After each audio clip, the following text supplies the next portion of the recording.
आज गणपतीचो 5वो दिवस। भेंड्याची भाजी आणि वालीची भाजी, पांढऱ्या भेंड्याची इकडे घेतले, त्याच्यात घातले तेल, उभी चिरून मिरची, बारीक चिरून कांदो, व्यवस्थित खमंग परतून त्याच्यात हळद ती परतून घेतलंय। भेंडे स्वच्छ धुतलंय, पुसलंय आणि बारीक असे चिरून घेतलंय।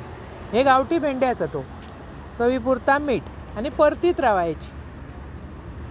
वरसून घातलंय 4-5 कोकमा। कोकमान चव ना अप्रतिम येत। व्यवस्थित ती जास्त वेळ झाकायची नाही, नाहीतर त्याला दोरे सुटल्यासारखे होत।